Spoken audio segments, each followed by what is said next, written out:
Mariam, thank you very much. And all of you who are listening, thank you for joining in.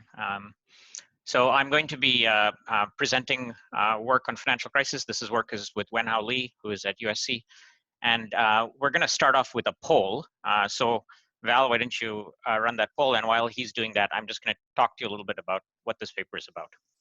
Okay, so I'm going to take you through a model that is trying to explain data. And the paper is really about understanding mechanisms behind the boom-bust patterns of financial crisis, such as the 07-09 crisis. Now, I want to start by emphasizing that there's a clear crisis cycle in the data. And I'm using the language crisis cycle to draw an analogy to business cycle research. Just like the business cycle, there's a crisis cycle. Business cycle researchers know that when you think about the business cycle, what it means is there's a set of co-movements among macro aggregates. And in the same way, there are commonalities across the crisis cycle, okay? For crisis, it's really about credit, asset prices, and output. There is co-movement between those three variables. There are lead and lag relationships, there are predictive relationships, and that's what I'm going to talk about as the crisis cycle. So at the start of this talk, I want to talk you through some facts about this crisis cycle. And then as I go through, I'm going to present a model to match these facts. So with that, I'm going to stop the poll and I'm going to start by sharing my screen.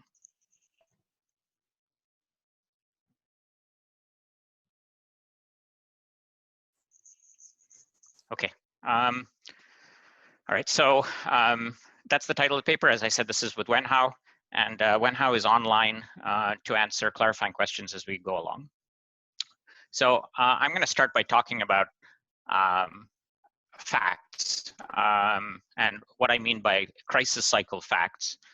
And just to be clear, when I talk about a crisis, I'm really talking about a banking crisis. This is the type of events I'm interested in. I'm not talking about currency crises or sovereign debt crises. They may be coupled with these, but I'm talking about banking crises. And I'm going to take you through some facts from data that spans roughly the last 150 years and goes across many countries. And if you look across all these episodes, there's a fairly significant sample of crises from which you can draw clear empirical relationships. Okay, we asked you in the poll about whether this crisis will turn into a financial crisis, and it's worth noting that in the way in which we think about financial crisis, this event is not a financial crisis. The crises I'm focusing on are all events in which there's a significant banking dimension to the crisis. That is bank runs, bank failures, interventions in the banking sector, that sort of stuff. And at present, we haven't had that. Now, it's possible that things could happen in a way that turns into a banking crisis, but this event is currently not a banking crisis. Whereas, of course, 07-09 was clearly a banking crisis. Okay, so with that, let me take you through some facts. These are mean path facts about banking crises. The left panel here are credit spreads. Time zero here is the date of a crisis. This is in years, so -5 years to +5 years. In the years before a crisis, credit spreads are low. Zero here is a mean for a country. So credit spreads are below mean for country. They jump up in the date of the crisis, and then they come down slowly over the next couple of years. This is the path of credit. This is the path of bank credit around a crisis. In the years before a crisis, there's a big run up in bank credit. So there basically looks like a credit supply expansion. Turns tail at the year of the crisis, at which point there's disintermediation, a reduction in credit for the banking sector. And then the last line is output. So in the years before a crisis, there's an increase in output. And then the year of the crisis, there's of course a very, very significant decline in output. And that persists for a number of years, in fact, beyond the end of the sample. Okay. This is what I've just talked to you on the slide is about the mean path. Let me also talk to you about the cross-section, because the cross-section in some ways is going to be more important for disciplining the model exercise that we're going to take you through. What I mean by the cross-section is there's a number of financial crises that historians look at. And if you look across these crises, there are some smaller and some bigger crises. Right? So here's a graph of GDP declines in the 3 years after a financial crisis. And there's a big left tail here. In fact, there's one data point which we've dropped from here, which is minus 35%. So there's a big left tail in GDP outcomes. And the skewness in GDP outcomes is closely related to the movements in asset prices, in particular credit spreads. So credit spreads are skewed in the same way as output is skewed. That's what I mean by a co-movement phenomenon that happens in the crisis cycle. And then there are relationships between credit, the quantity of bank credit and the severity of the crisis. So if you look within crises, there are some crises which are more severe than others. The crises that look more severe are crises on which in the years before the crisis, there's a big run up in bank credit. So there's leverage that's built up in the system. And if a financial crisis turns out, you'll have a big decline in output and a big spike in credit spreads, okay? So there's lead lag relationships in which the quantity of bank credit, how credit spreads are behaving in the years before the crisis tells you about how bad the crisis will be. These are also facts that our model is going to aim to match. And then the last thing I want to mention as a fact is predictive relationships. So I just talked to you about credit growth, increase in leverage in the banking system being a vulnerability indicator for how bad a financial crisis will be. There's some evidence that you can use episodes of high credit growth to predict the occurrence of a crisis, okay? And there's data that we can use on this to estimate how good this predictive relationship is. And I'm gonna, in the model, try to show you whether our model can reproduce the type of predictive relationships that happen in the crisis. This last data point about predictive relationships, I think, is particularly interesting because there are some puzzling things that happen around these predictive relationships. And I'm going to mention two in particular, and I'll come back to this as I go through later in the talk. So as I said, higher credit growth predicts more crises. And as Baron Zhang tell us, also predicts a higher likelihood of a big fall in equity markets. On the other hand, a higher credit growth also predicts lower returns on assets. So one of the things that's puzzling when you look at the data is it looks like episodes of high credit growth. So think of again of the period before 2007 is a period in which credit is growing very fast, but risk spreads look low, okay? And so we'd like to be able to speak to that as well. So the objective of our exercise here is going to be to put these facts together, to think about how to write a model to match the mean path of the crisis. And by mean path of crisis, I mean the run-up before a crisis, the big spike in a crisis, the big disintermediation that happens in a crisis, and the gradual recovery in output. We want to write a model that matches these facts, and we want to write models that matches these facts in the cross-section. And in the cross-section, there are predictive relationships between all the variables. We want to write a model that matches those facts as well, okay? The paper takes you through a bunch more facts and cites where we're getting these facts from. I just want to say that the research here has been growing research for the last 20 years looking at historical financial crises. And if you're not familiar with it, what I would say is there's a bunch of facts that are emerging from this that paints a fairly clear crisis cycle. And that's the sort of stuff that we're going to be matching here. All right. So I'm going to take you through a model that tries to match these facts. And what we are interested in the model is trying to understand what mechanisms can reconcile these facts, right? And there are two mechanisms in particular that I'm going to put on the table for our exercise. One is a financial intermediation mechanism. And why that? Because after all, we're talking about financial crises in which credit is moving around. So that seems like a natural one. There is a literature that's goes back to probably Bernanke 83, which talks about reductions in financial intermediation leading to disintermediation, fire sales, bank runs, a credit contraction, which then causes output to fall, which then feeds back into further losses to the banking sector and then sort of spirals out. Okay, so there's a well-known financial intermediation amplification mechanism, and we're going to put that into a model. The second thing which we're going to put into the model is a role for beliefs, or if you want, sentiment. And what I mean by that is there's another narrative that seems interesting and important to think about crises, which is, again, think about the 07, 09 period. In the years before a crisis, there's good news that's coming out, things that make people think that that the economy is doing very well,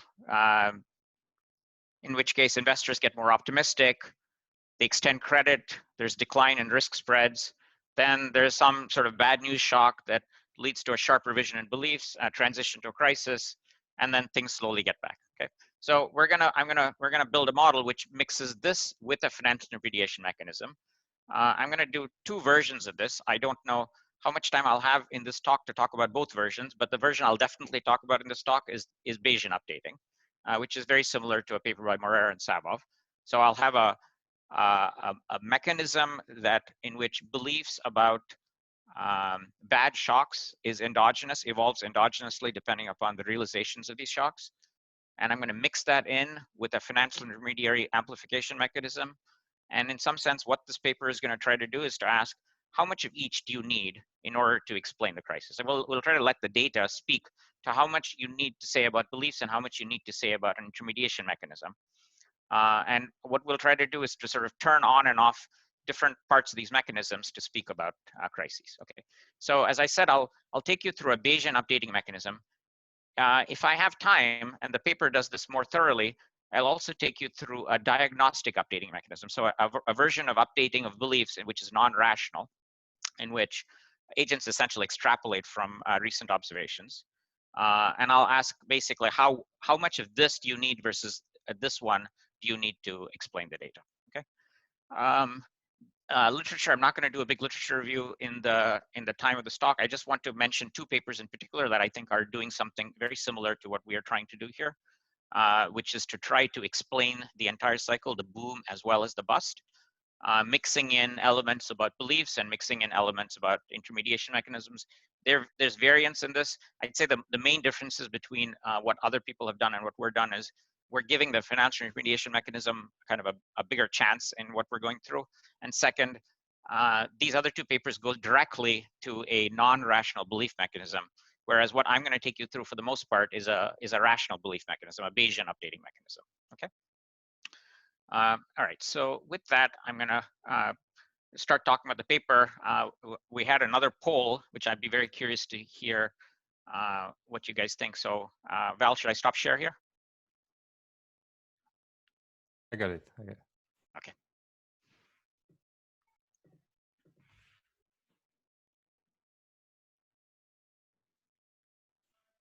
Give me 1 second.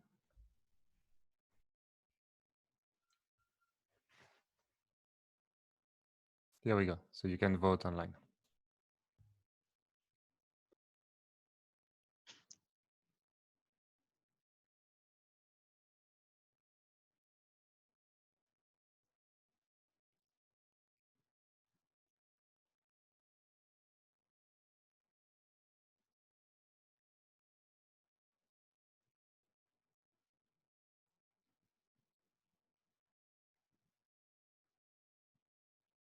Okay, that looks like it's stabilized. So let's come back to this at the end of the talk. I'm gonna go back into my talk.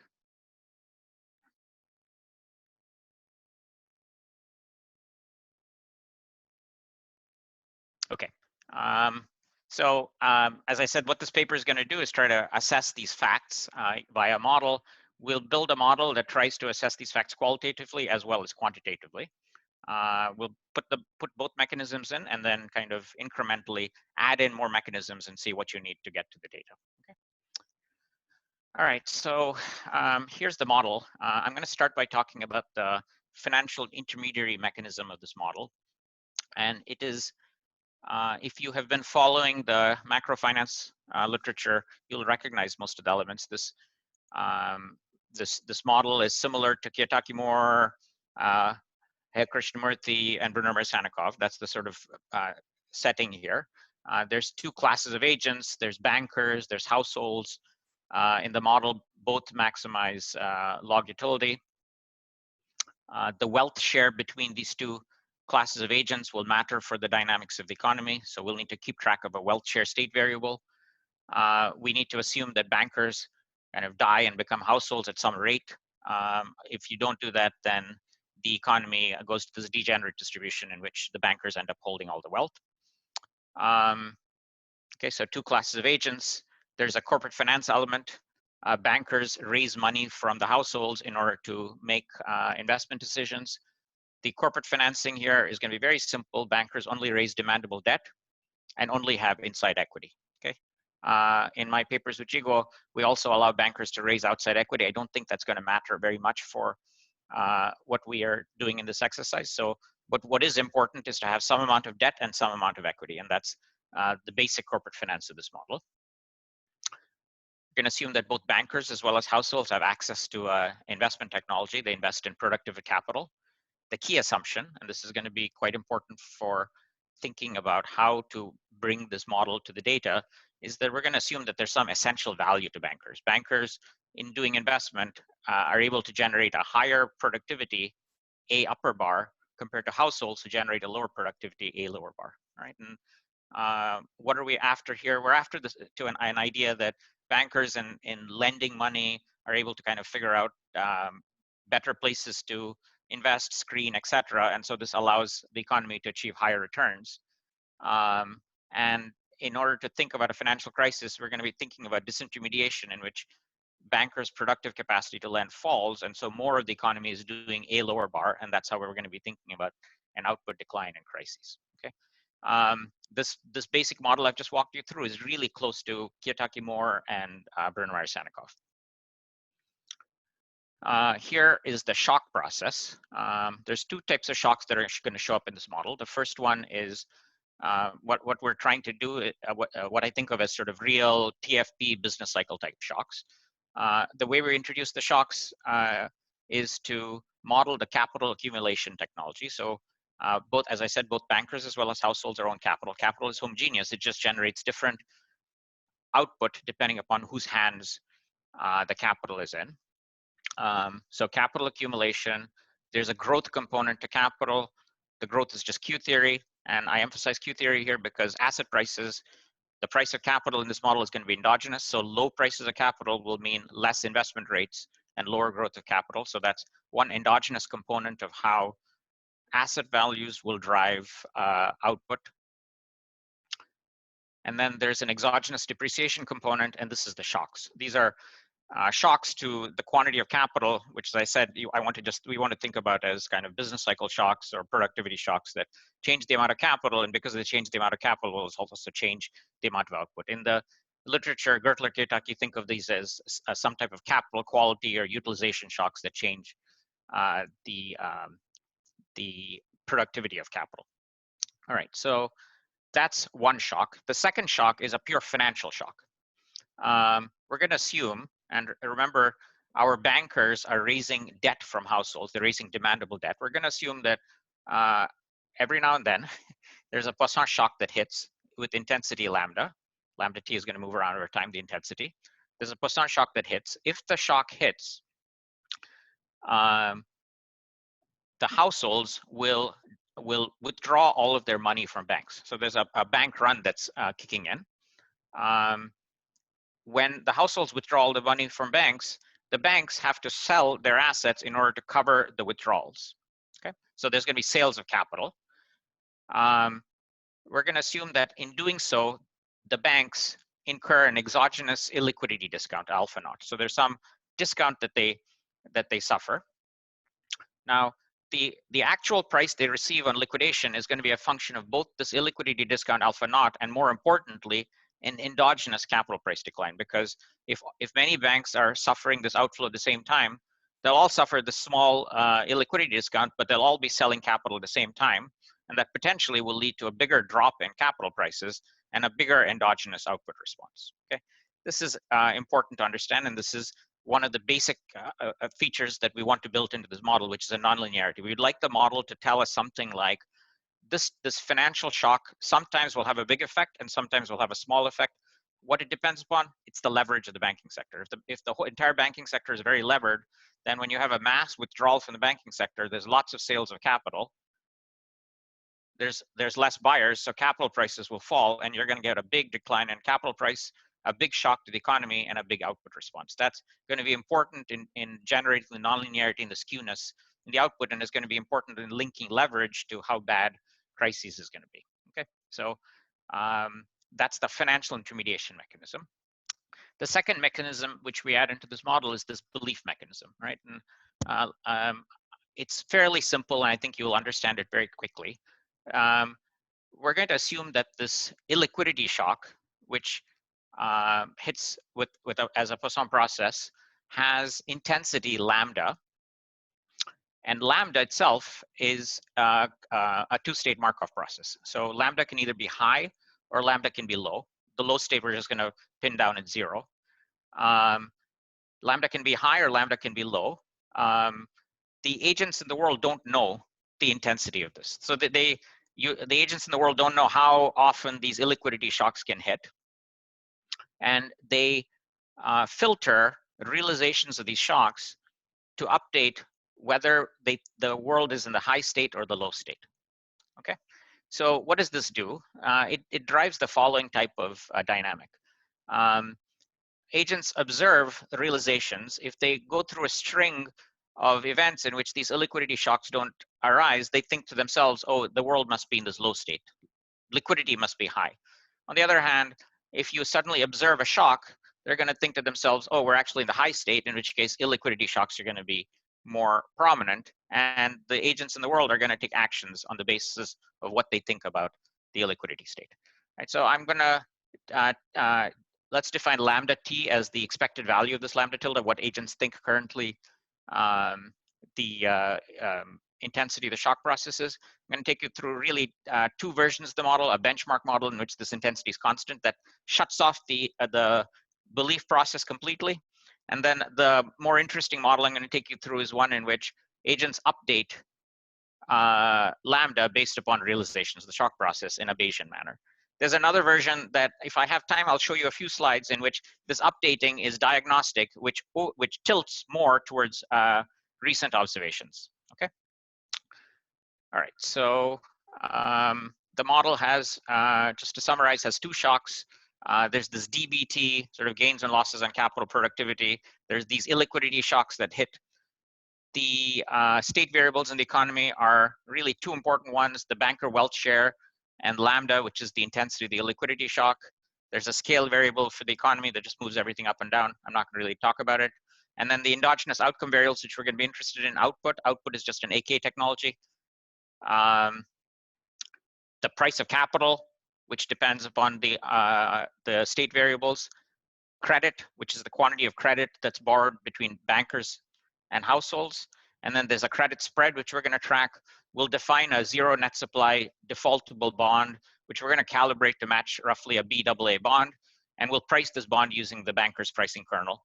It's a zero net supply bond, so it's not going to change the dynamics of the economy, but it'll allow us to track what's happening to credit spreads as this economy moves around. Okay.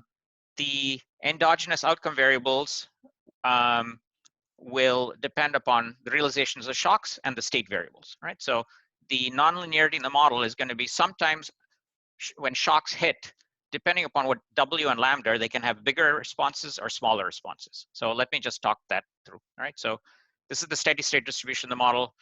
There's sort of a central point of W, and then W, the banker wealth share, could be very low. This is now we're hitting into after a disintermediation or crisis, and lambda also moves around over a state space. All right, so the financial amplification mechanism, I'm drawing output here as a function of banker wealth share. When banker wealth is very high, there's enough banker wealth that the economy can operate so that the bankers are holding almost all of productive capital.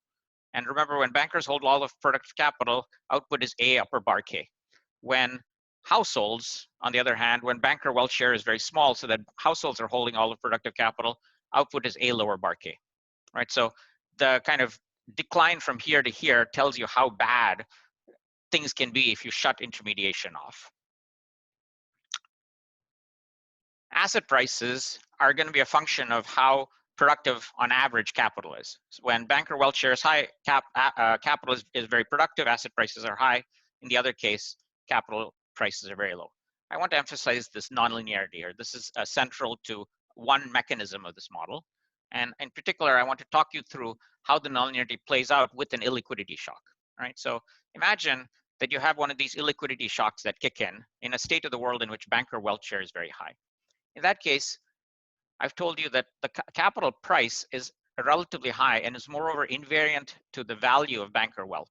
So if one of these illiquidity shocks hits, banker wealth is very high. It doesn't really change the distribution of wealth in any significant way. Bank equity declines, but it still remains high, which means capital prices remain high. There's no endogenous fall in the price of capital, and you get a muted effect of the shock on outcomes.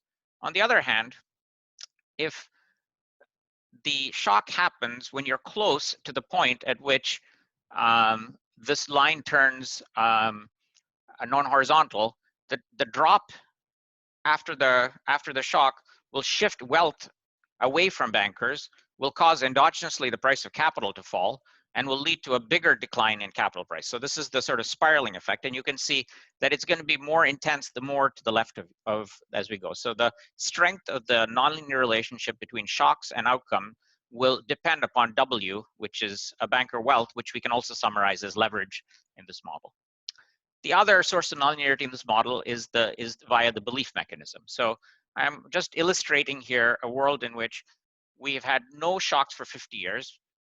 Agents in the Bayesian world think that the belief process is very low. We're really close to lambda L. And then at year 2 here, a shock hits, one of these illiquidity shocks hits. Because you're starting from a world in which agents think that you're in the low state, the shock causes them to update. They update much closer to the high state. There's a big move in lambda in beliefs, which is of course going to cause a big effect in decisions as well as asset values. All right, so the effect is going to be largest coming here from a state in which you think the world is a good place. And then to illustrate the nonlinearity here, if a second shock hits after you've jumped up here, the second shock will have a much more muted effect. Because if agents think that lambda is close to lambda high, if another illiquidity shock hits, well, it's not going to change beliefs that much. So the important thing of this belief mechanism is that the strength of the nonlinearity depends upon where you start from. If you start from a state in which you think illiquidity shocks are very unlikely, then a shock that occurs will get you a very big response than starting from the converse state in which you think lambda is very high, right? So those are the two nonlinearities in this model, and that's the mechanisms that are going to play out as I go through the model. All right, so we're going to take this model and basically calibrate, or I should say estimate. There's a number of parameters in the model. It's a fairly simple, tightly parameterized model. I just want to talk you through the main key parameters of the model. This is one of them. This is A upper bar minus A lower bar, which tells you how much intermediation matters. And what we're going to do is we're going to allow the data to kind of pick that. And then the other set of parameters that are going to be important is these parameters governing the belief process. How high is lambda H? What's the transition probability between lambda H and lambda L? Likewise between lambda L and lambda H. And then there's a last thing I'm just going to say for a second, theta, which allows us to twist the Bayesian belief parameter to extrapolation, which will also allow data to fit. How do we fit data?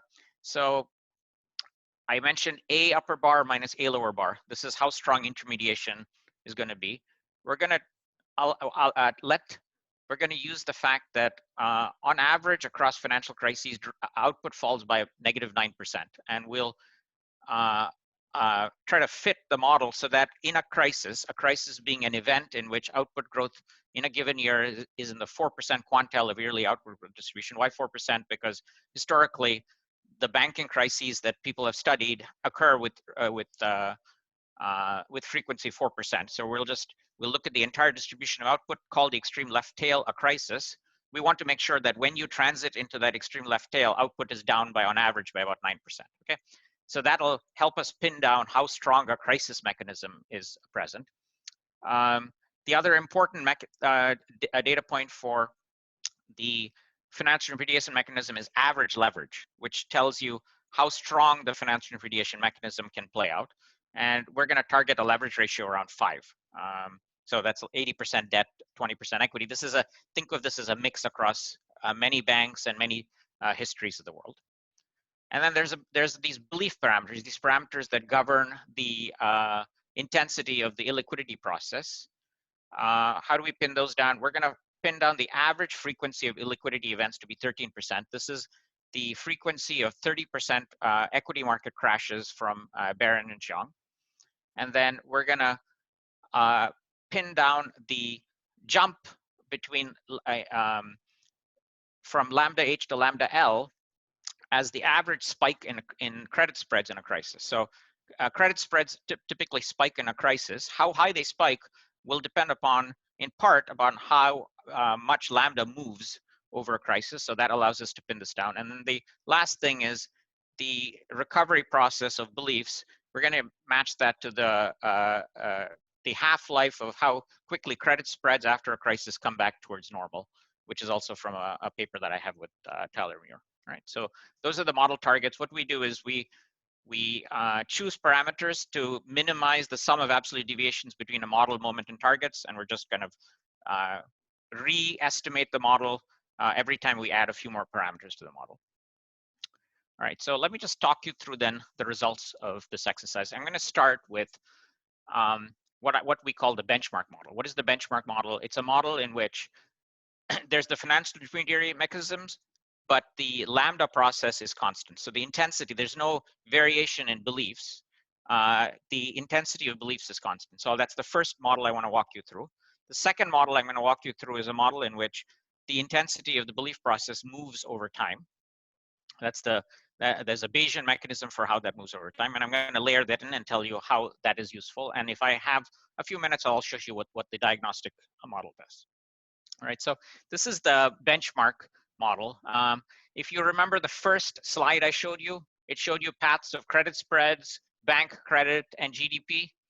I'm just going to put check here saying we hit that pretty well. Now, it shouldn't be a surprise. We've made sure we hit it. So in a way, these are our calibration targets. What's more interesting for what I show you is the cross-section. So within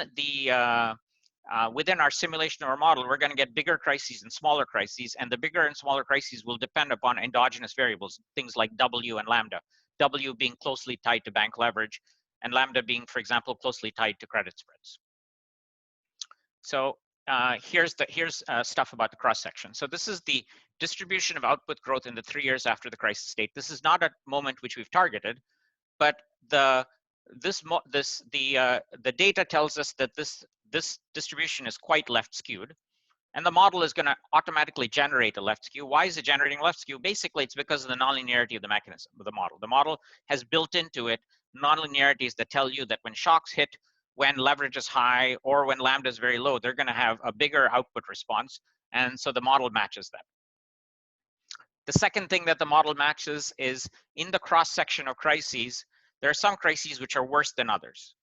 One of the discriminating variable among how bad crises are is the extent of bank credit in the year before the crisis. If you had gone through a period in which bank credit had run up and a crisis happens, it turns out that the output realizations in the crisis are going to be much, much worse. In the data, the association between the extent of bank credit in the year before the crisis and the extent of drop in output is minus 0.95. When we simulate our model, we get about minus 1.4. So we're doing a reasonably good job of matching the cross section. Likewise, crises in which credit spreads spike a lot are worse crises. We do a reasonably good job also of matching that to the data. So I'd say this is doing a good job now of matching the cross section of data in a crisis. Here's another cross-sectional data point about crises. Barron and Zhang tell us that periods of high credit growth predictive low equity returns, right? And I'm going to say that in a slightly different way to help explain the mechanism of the model. That also tells you periods of low credit growth imply high future returns. It's just the converse of the first. We can run that in the data. There's an association between bank credit and realized excess returns on equities. We can run that in the model as well. Equity here in the model is related to the price of capital. And we get a number actually just miraculously is identical to what's in the data. What's happening in the model? Basically, in the model, after a crisis, bank credit is low, risk premia are high. So you get an association of credit being low after a crisis with high future returns. On the other hand, during normal times when credit is growing a lot, which is really, you should think of it as W is growing a lot in this one state variable model, bank leverage is rising, but it's rising because people think risk is low, and so that's what's getting you low future equity returns. So even in this very simple model with no beliefs, you get a very natural association between bank credit and future returns. And the way to think about it is the single state variable W is driving effective risk aversion of the model, and it's driving a relationship between the willingness of bankers to lever up and their risk aversion, and likewise, since they're pricing capital, the risk premium on capital. Okay, so what does this model fail? Where it really fails is the pre-crisis evidence. One of the things that we know from the data is that in the period before a crisis, on average, credit spreads are very low. This is a data moment from my paper with Tyler. Credit spreads are about 34% below average in the years before the crisis. If we run that in the model, that turns out to be completely wrong. Credit spreads in our model are 21% higher than on average in the years before the crisis. And the reason for this is because in this single state variable model, W, which matches to bank leverage, is the crisis fragility indicator. And as credit grows, agents in the world start to realize, oh, credit is growing. If credit is growing, that must mean that leverage in the system is rising, fragility is rising. So they rationally price higher credit spreads in anticipation of the chance of a crisis. That's why in the model, when credit is growing, you get a higher spread, whereas in the data, you get a lower spread. So what do we learn from that? Well, the benchmark model actually does a fairly good job. It's a simple model, but it matches the dynamics of jumping into a crisis, the nonlinear response in a crisis, as well as the outcome, how crises resolve themselves. It does that fairly well, but it really fails in one key dimension, the pre-crisis behavior. Pre-crisis, look, the world looks frothy. It looks like credit spreads are low in the data, whereas the model tells us if you're gonna have a crisis soon, credit spreads must be high, right? So it fails. And really, if you think hard about it, the failure is because there's only one state variable, well, W, that's driving both credit as well as risk taking, right? So we're gonna add beliefs here. And what you'll see is that beliefs allow you to separate what's driving credit and what's driving risk taking. So we can separate this and add one more state variable, and that'll turn out to line up the pre-crisis behavior as well. So this new model now with beliefs adds two more parameters. In the baseline model, I had kept lambda to be constant. Now we're gonna have lambda potentially move from a very low number to a high number. And then we also have probabilities of transiting back in the Markov process between high and low. So there's two more parameters. We'll recalibrate the model to best match calibration targets. Let me just jump through the result. The result is that when we add this variable, we get the sign to flip. In the data, credit spreads are low before a crisis. In the model, credit spreads are now also low before a crisis. Just explain to you why this is happening. This is a plot of lambda. This is agents' beliefs about the illiquidity shock and bankers' endogenous leverage decision in the model. When bankers think that an illiquidity shock is very likely, they choose to lever down because they're worried about the illiquidity shock. The illiquidity shock will trigger a bank run, which can have consequences for the bankers. So they lever down. When they think that the illiquidity shock is unlikely, they lever up, right? It's a fairly natural natural connection. So what this means is that in a world in which agents think that lambda is low, they lever up. But of course, if they lever up, then if one of these illiquidity shock hits, you're going to get a big response. That's exactly what this is. So in a world in which agents think that illiquidity that illiquidity shocks are unlikely, the world looks liquid. If one of these things happen, it happens in a state in which leverage is high. So you're going to get a big crisis. But of course, part of the reason you have the big crisis is because agents were effectively pricing risk low, which is why you had low credit spreads, right? So adding this extra variable gets you to if you want the surprising result, which is why credit spreads are low before a crisis. Now, here's an even more surprising result that comes out of the simple Bayesian model, which is what I've just told you. I think if you think about it a little bit, you realize that's not very surprising. All right, let me show you something that is very surprising. This is now a predictive relationship. The reason I told you that's not very surprising is because I conditioned on a crisis at time t, and I looked backwards and I looked at what credit spreads are. This is now looking in a different direction. There's a fairly strong association in the data between episodes in which credit has been growing and the probability of a financial crisis occurring. It's a predictive relationship, not conditioning on a crisis in the future and looking back, but predicting as we go forward. We're looking at the world, whoops, it looks like credit is growing very fast. Does that mean a crisis is very likely? The answer in the data is yes. And I'm going to show you that in the Bayesian model, that can actually line up fairly well. So this is the density of GDP growth in the next year, conditioning on a state today of low bank credit and a state today of high bank credit, okay? The dashed line indicates here the cutoff for what we call a crisis, the extreme 4% quantile of output distribution, right? On the left here is if the world is one in which bank credit is low, track the red line. This is the distribution of output. If bank credit is low, it must mean that the bankers are afraid. Their W is low. The lambda in the world is high. They're levering down. They're levering down in part because they're worried that shocks will realize that will lead to output being distributed in this interval. But necessarily by output being distributed in this interval, it positions the amount of output in the left tail to be a small number. Here's another case, high bank credit. Now, agents in this world think risk is low. They're willing to lever up. In fact, most of the time, output is in a very tight range around here. So shocks end up realizing to be small. However, if one of these illiquidity shocks happen, it pushes mass to the left tail of this distribution. It pushes mass out. In the central tail, it's small, but you get a big tail out to the left. So if you want, what this model says is that during a period of low bank credit, output growth is volatile, but has a small left tail. When bank credit is high, output growth is not very volatile, but has a much bigger left tail. What does that imply? It means that now we can get an association with episodes of high bank credit and a higher likelihood of a crisis. And this is all happening within a completely within a Bayesian model. Right, here's simulating the model. If you ask, what's the likelihood, this is a probit regression, of a crisis conditioning on an episode in which credit has been high?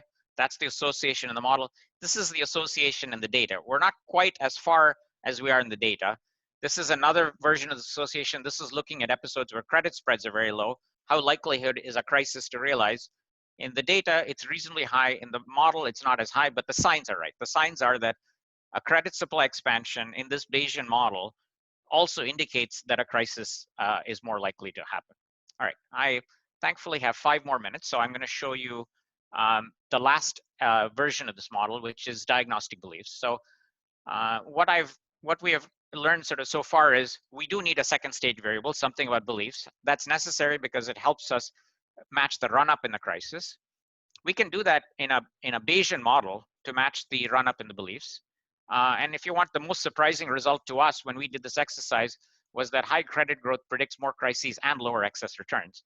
And the intuition for this is, as I told you, agents effectively, when lambda is low, are less risk averse. And so that leads them to drive up credit, drive down returns, but also actually put some more, they're willing to take more GDP risk in the tail. And that's what leads you to this crisis. Quantitatively, the model has room to improve. We don't get as far as we want.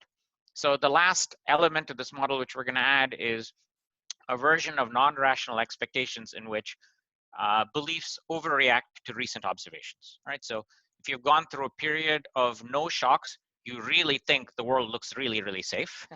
Then when a shock hits, it overreacts and you think, oh, the world looks really, really risky, more than the Bayesian model. And then things come back down as shocks realize faster than otherwise. right? So what does this do? This is that same GDP distribution graph that I showed you before. The green line here now is this diagnostic model that overweights recent observations. And you can see that relative to the Bayesian model, what this is doing is it's shifting more weight into the left tail in the high credit state. And the reason for this is because if you have gone through a state in which credit is high, agents in a way overreact and think the world is too good. And so when the shock realizes, it ends up being really bad. Now, again, I want to emphasize that the Bayesian model has the same flavor. What the diagnostic model does is it just pushes it even further by putting even more weight onto the low tail states. And that is helpful because, for example, now we can match the credit spreads before a crisis almost perfectly. And we get much closer to matching the relationships between high credit and the likelihood of a crisis, and high froth and the likelihood of crisis. In the Bayesian model, I'll just show you that slide again. The model implied regression was 0.08, much smaller than the data. In the diagnostic model, we're now getting closer to the data. All right, so I'm done, and so let me conclude here. I guess I'm gonna give you two conclusions. So the objective of this exercise was to assemble a set of crisis facts about mean paths around the boom and bust of a crisis episode, as well as the cross-section of which crises are worse and which ones are less severe. And the discrimination in the data has to do with things like credit spreads and the quantity of bank credit. And what I've shown you is that a fairly minimal model, a simple model with a financial intermediary mechanism which has a nonlinearity and a mechanism for beliefs to react to shocks with two-state variables can match these facts reasonably well. We get fairly close in ascribing all these facts. So if you want, I think one thing that we learned from this is that these variables can have the right dynamics with this model. So if you kind of have these two ingredients, you can get a model to get close to the data. We have a fairly simple model. I'm sure there are more complicated versions of the model that can do even better, but these two ingredients are both very useful, and in a way, you need both of them. If you only had the beliefs, you wouldn't get the amplification. You wouldn't get the big nonlinearities. If you didn't have the beliefs, you would miss totally the pre-crisis evidence. The second thing, and I'd say for us going into this was surprising, non-rational beliefs really help quantitatively, not qualitatively. Qualitatively, even a Bayesian model can get you the boom episode pre-crisis. Where it fails in our exercises, it fails quantitatively. It doesn't get as close to the data as the data wants. That worries us a little bit because we've written a fairly simple intermediation mechanism, and I can't tell you that there isn't another Bayesian mechanism with a more complicated intermediation mechanism with even more nonlinearity that can even help get this data right. But that's where we are currently. So I'm gonna stop there. Thank you for listening. Okay, thanks so much, Arvind. So now we're going to turn to questions. Guys, we have 25 minutes to do the question and answer, given that Arvind gave the talk uninterrupted. So please feel free to raise your hands, and we are going to call on you. So the first question that was raised in the Q&A, let's, Itamar, can you please ask your question? Do you hear me? Yes. Oh, okay.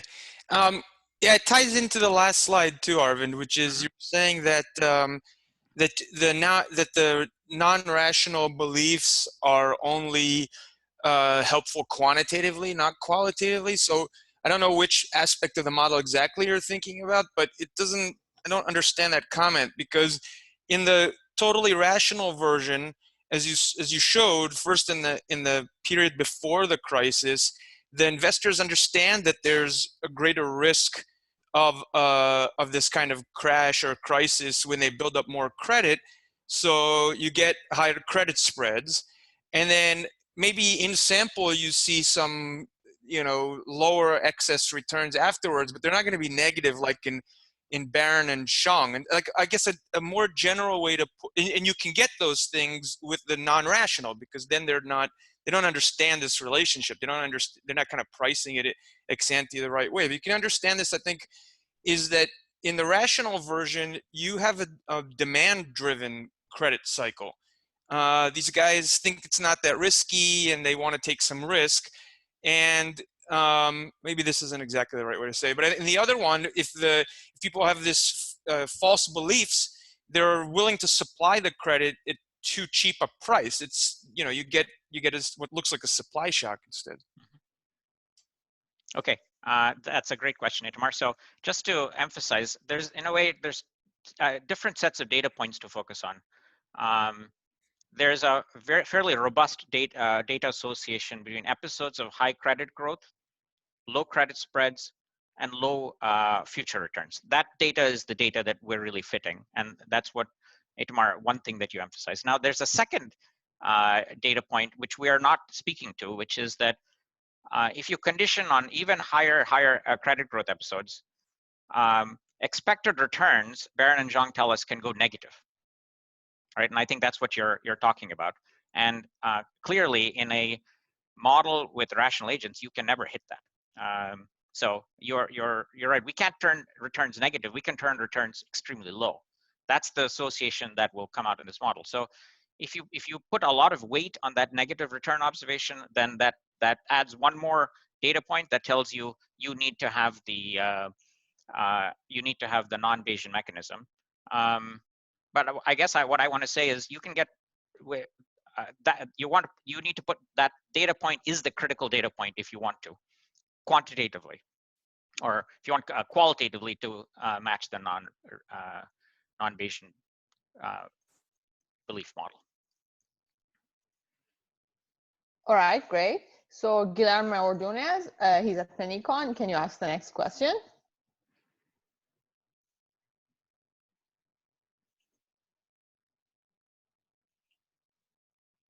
Can you hear me? Yes. Hi, sorry. Hi, Arvind. So I have one question that I raised in the Q&A. One is, how is this related, in particular on the belief, with the tail that waves the dog paper that Laura and Benki had? They have this idea that you may think that you're in a safe world, and then you have a news, and then everything unravels from there. So that was one. And the second is the other source of non-linearity.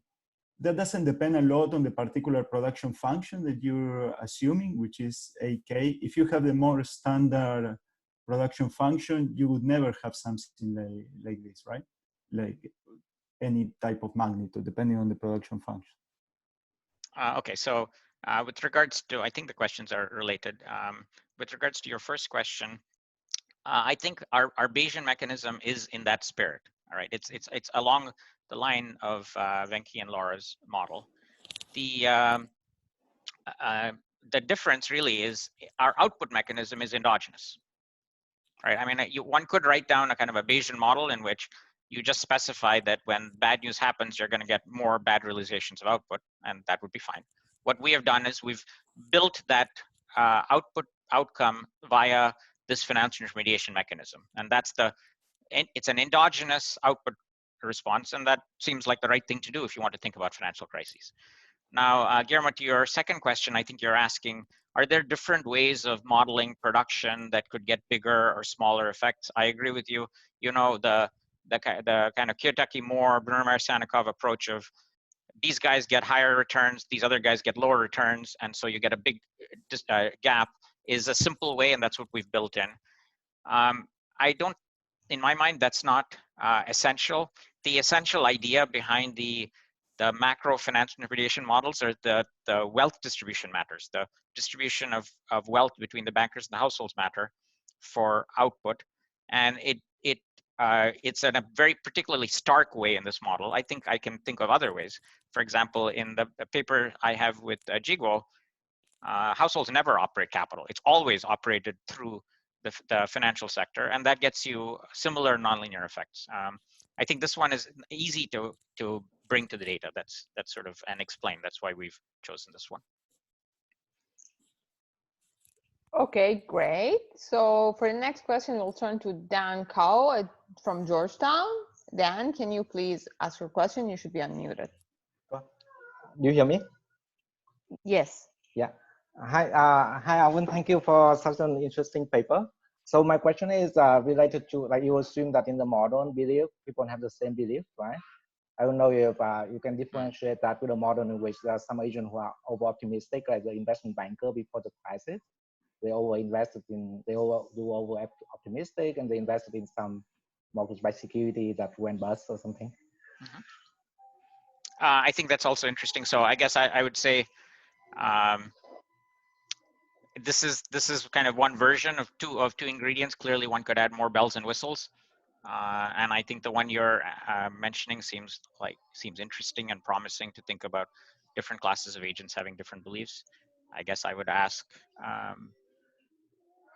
if we layer that on, what does that particularly help with? Which data moment is that particularly pinned down? Yeah. And I don't know at this point, but I think that is an interesting thing to pursue. So I want to follow on a little bit on that. So I think the key question is, what kind of data could we have to allow us distinguish this, right? Because here, our paper relies on historical data, many occurrences of financial crisis. So the difficulty of studying this financial crisis is the data observations are so rare. You really have to go to history, go to multiple countries and hundreds of years. So imagine that we have better data on the differences between different sectors. Now, it's not hard to imagine you can allow for more heterogeneity going on. So I think that is the key. Yeah. So I guess I would ask you, because you are one of the first to bring this to the data, right? So you would know more than other people in some of these moments. Would we simply in different models? Yeah. So as Wenhao said, I think one way to go is if we had survey data back in 1870 on bankers and on households or whoever, then that would be very useful to bring into this exercise. With the type of macro data on asset prices, credit, there isn't something that's jumping out at you that's saying, oh, you definitely need this dimension. That's how we're reading this at present. Thank you. That's very helpful. Mm-hmm. Okay, great, thanks. So next we'll turn to Yao Deng at UMN. Yao, would you mind asking your question? You should be unmuted. Sure. So my question is, seems like the belief formation is only formed on the illiquidity shock, not the capital shock. So I understand in the data also it's very hard to distinguish, but how important is this assumption to the results on the asset prices and the quantities as well? Thanks. Yeah, that's a great question too. So I should mention there's another paper that has goals similar to ours by Peter Maxted, who's a graduate student at Harvard, who is doing, I think, the version that you're talking about, in which he is thinking about beliefs about the capital accumulation process. And I will let you look at his paper to figure out what you need and what you don't need. This felt to us more in the spirit of financial crisis modeling. If you think about Kindleberger, you read accounts of crises, the beliefs are about tail states. So that's what we're playing with. I don't think at present, I don't have an answer for you quantitatively that says, if you put it in the mean, you get a different answer. I think that's a great question and we should pursue it. We kind of came to this thinking, the tail states are the things that during optimistic periods, agents get less worried about tail risk. And that's what leads them to say, lever up. And that's the part of the distribution we're playing with. As I said, I don't think we at this point don't have a clear data point saying, if you put it in the mean, you won't get anything. If you put it in the tail, you will get something. But that's a good question. Yeah, I want to follow on this. So depending on how you model where the belief is on. So if your belief is on the average capital growth, on the growth term, that wouldn't have a direct impact on risk premium. But if you model that in our way, where it's about belief about a tail event, that is kind of rare, but it's very, very large. That would have a large impact on the risk premium. So that is a key distinction that we think is important. So we don't need the large swings in the productivity or your believed productivity growth, but we would have this belief on the tail event. Okay, great. So for the next question, we're gonna turn to Navid Karma at Michigan State. Can you ask your question? You should be unmuted. Hi, both of you. Hi, Wenhao. So the question I was posing is that the depreciation rate that you have is probably an important component of how much damage is going to be done. So do you think that you can sort on the basis of what agents' beliefs are going to be with respect to what this depreciation rate is going to be? And consequently, they adjust their behavior on the basis of that? I see. I think that's related to the previous question. So let me just be clear. In the model as it is, the depreciation rate is just a fairly standard macro target that we're hitting, and we're holding it constant for all times. Okay, and in particular, because we're holding the depreciation constant, it is not going to discriminate among kind of smaller and bigger crises, right? That's not the point. I think what you're asking, Naveen, is suppose depreciation was stochastic, for example, and agents held beliefs about the drift of the capital process, which is to say how bad depreciation is. What type of results would you get out of that model? I think this is very close to the question that was just asked, which was if we made differences in beliefs about the mean growth rate of capital or about the productivity process, that would lead to different outcomes than as if you do as we have done, which is about these tail illiquidity events. So Arvind, would you imagine that agents do take this particular variable into account? Sorry, which variable? Stochastic depreciation? The depreciation, yeah. So because that's going to affect their behavior, right? Yeah. So as I said in the model, I think the depreciation is fixed. It's sort of fixed forever. I think you're asking me the question: what if that wasn't the case? What if productivity shocks? I'm going to translate your word depreciation into our capital accumulation shocks. There's a isomorphism between them and our capital accumulation shocks. Suppose we changed the mean rate of drift of the capital accumulation shocks. What will that do if agents were uncertain about that? And I guess I'm going to answer as Wenhao did earlier. What we've done is playing with the tails. What you're doing is you're playing with the center of the distribution. Yeah, just a quick follow on. So the way to interpret your changes is actually going to have a big impact on the risk-free rate. So that's more like, that's going to have a large impact on the risk-free rate, which is more about growth. And here it's more about the risk premium in the tail. Yeah. Great, thanks. Okay, great. So now let's have Valentin Hadol from UCLA to ask a question. Val, please go ahead. Hi. So my question is about something in the post-crisis period. So an observation, I think in your work, Arvind, with Taylor, was that spreads tend to recover much faster than the economy. My impression from the model is that everything is kind of synchronized. And this might have to do with how you model the real side of the economy. Do you think, like, have you thought about going more to kind of like demand-based model, like models that emphasize like the demand side of the economy, more along, some arguments on this side that try to explain those like protracted recessions, even though the financial sector recovers fast? Okay, so I first of all, in this model, they do have different dynamics, output as well as credit spreads. And the reason is because lambda, the belief process about illiquidity, will factor into credit spreads and output differently. So they have different dynamics. And in the Bayesian model, actually, what happens is beliefs come back quicker than output. And so credit spreads, can match the patterns that I have in my paper with Tyler. But it's doing it via beliefs and the amplification mechanism.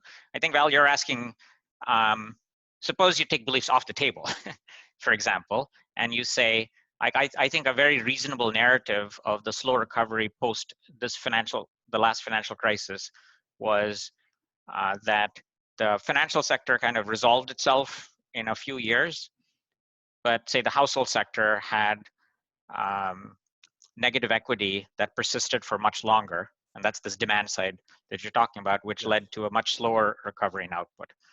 And that will also get you different dynamics. Yeah, entirely off of two real sectors. You're sort of thinking about a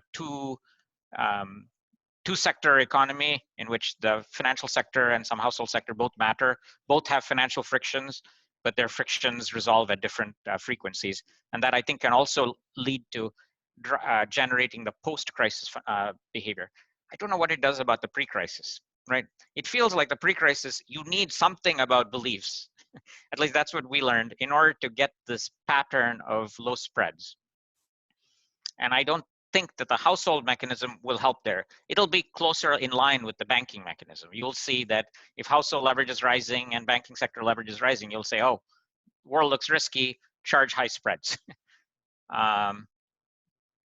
So that's the sense I have from learning this model is, feels like you need some type of financial mechanism, like this intermediation mechanism. You need a belief mechanism. You can add more bells and whistles, but they're not essential to the set of data which we're after.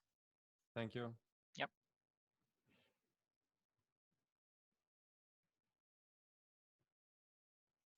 Sorry, I was muted. So thank you. And for the next question, let's turn to Roxana Mihat. And Roxana, would you want to ask the next question?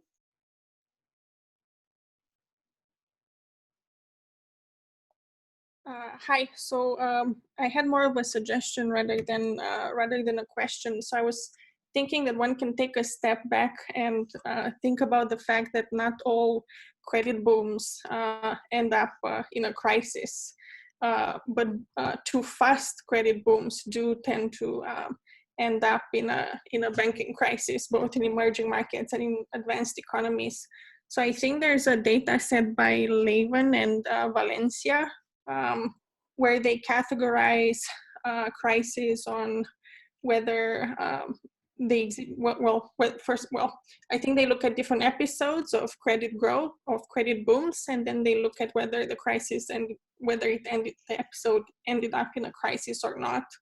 And then they look at the magnitude of the crisis. So I'm wondering, potentially you could use that data set to try to distinguish between the two mechanisms that you have. So I probably went through this too fast, but that is what we're doing.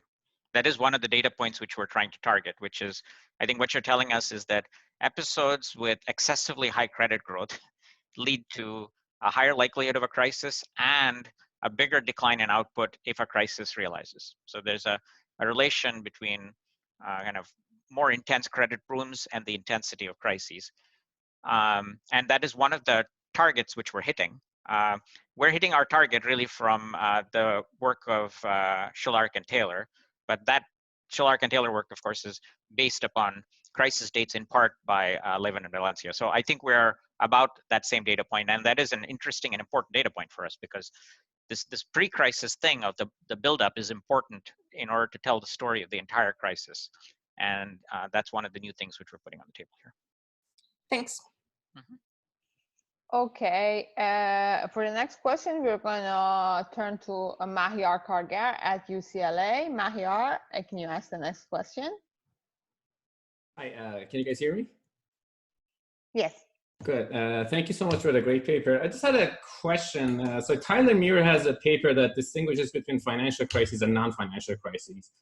And I understand that your paper is obviously talking exclusively about financial crises. I was just thinking, like, what kind of modification can you do to the model to kind of distinguish between these two types of crises? So in the non-financial crisis, you would get just a drop in GDP, but you don't see any impact on risk premium. I was just wondering, is there any easy modification you could do to just like address that as well? Yeah, I mean, one way of thinking about a non-financial crisis in this model is, so the financial crisis in this model is closely tied up to leverage, right? W is the key state variable that tells you that when a shock hits, you could have a big amplification mechanism via the financial sector that leads to a financial crisis, bank runs, etc. So I think what one way of addressing your question is to say, what if you shut that off? One could imagine shutting off the W mechanism completely in this model. And you can ask what happens in that model. In that case, the only thing that's going to happen are these lambda mechanisms. If you just had the lambda mechanisms, you won't get very much. So you need to add another ingredient in there. Maybe something along the lines of a question earlier around a lambda mechanism that is linked to an output drop. And I feel like that's what you'd need in order to put that in. I don't think I have anything deeper to say. We've thought more about financial crisis, which then places this W thing central and things like credit central. I think you're asking us about mechanisms that don't involve credit, which is also relevant. Now, I guess, I'd say the one last thing from Tyler's work, his job market paper, the QJE paper, what he finds is that the financial crises are the events in which there are big movements in risk premium. Absolutely, yes. Right, and that's at heart the type of stuff which we're matching here. So there is an exercise that partially answers your question. Okay. In some of the where we before we did an exercise where we have this DB shock, the Browning shock, which directly hits the monetary capital. That gives you less changes in the risk premium. So basically, even if you have the same output decline with purely the DB shock compared to the crisis shock we have in the model, you would observe similar output drop, but the risk premium spikes much less. So, in some spirit, that partly speaks to the non-financial crisis, but it's not exactly. But I mean, the DB shock would obviously affect the financial sector's leverage, right? Yeah. It has, so that's not affects exactly, state variables. So that's got to be some other mechanism that doesn't affect the wealth share for the financial sector. That's right. You have to shut off the financial part.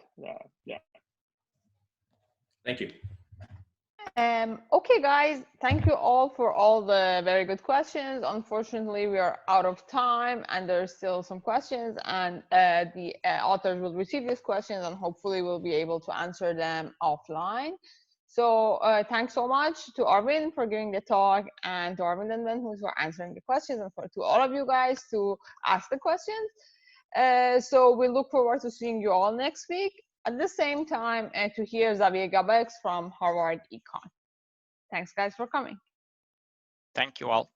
Thank you.